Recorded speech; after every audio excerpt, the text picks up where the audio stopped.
Thiruvananthapuram parliament മണ്ഡലം UDF സ്ഥാനാർത്ഥി ശശി തരൂർ കോടീശ്വരനാണെങ്കിലും കയ്യിൽ വെറും 25,000 രൂപയുള്ളൂ. എന്നാൽ മറ്റ് ആസ്തികൾ ഇങ്ങനെയാണ്.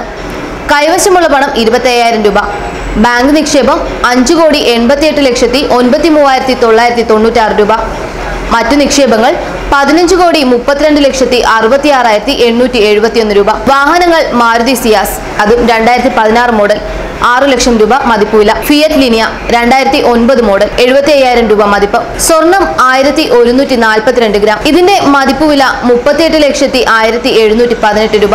ക്രിമിനൽ കേസുകൾ മതവികാരം വ്രണപ്പെടുത്തിയതുമായി ബന്ധപ്പെട്ടും ഭാര്യയുടെ മരണവുമായി ബന്ധപ്പെട്ടും 2 കേസുകൾ, ജോലി സാമൂഹ്യ പ്രവർത്തനം. ജംഗമാസ്തികളുടെ ആകെ മൂല്യം 34,22,585 രൂപ. സ്ഥാവരാസ്തി ആകെ മൂല്യം 1 കോടി രൂപ. സ്വയാർജിത സ്ഥാവര വസ്തുക്കളുടെ വാങ്ങിയ വിലയാകട്ടെ 45 ലക്ഷം.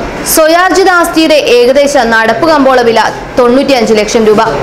പിന്തുടർച്ചയായി കിട്ടിയ ആസ്തിയുടെ ഏകദേശ നടപ്പ് കമ്പോള വില 5 ലക്ഷം രൂപ. എന്നിങ്ങനെയാണ് തരൂരിന്റെ സ്വത്ത് വിവരം. വട്ടിയൂർക്കാവ് മണ്ഡലത്തിലെ ഉദയന്നൂരിൽ നിന്നും മണ്ഡല പര്യടനം ആരംഭിച്ച ശേഷമാണ് തരൂർ പത്രിക സമർപ്പിക്കാനായി പുറപ്പെട്ടത്.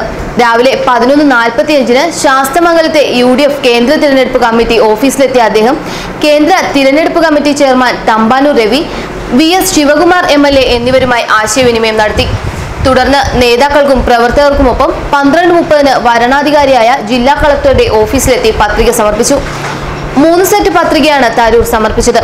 KPCC ജനറൽ സെക്രട്ടറി തമ്പാനൂർ രവിയും MLA-മാരായ VS ശിവകുമാർ, M വിൻസെന്റ് എന്നിവർ ചേർന്നാണ് തരൂരിനെ നിർദ്ദേശിച്ചത്.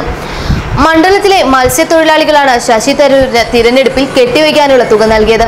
3ാം തവണ ജനവിധി തേടുന്ന തനിക്ക് പൂർണ്ണ ആത്മവിശ്വാസമുണ്ടെന്നും ദേശീയ തലത്തിൽ തിരുവനന്തപുരം മണ്ഡലത്തിന്റെ ഏറ്റവും അനുയോജ്യമായ ശബ്ദം ഏതെന്ന് വോട്ടർമാർക്ക് കൃത്യമായി അറിയാമെന്നും പത്രിക സമർപ്പിച്ച ശേഷം തരൂർ മാധ്യമങ്ങളോട് പറഞ്ഞു.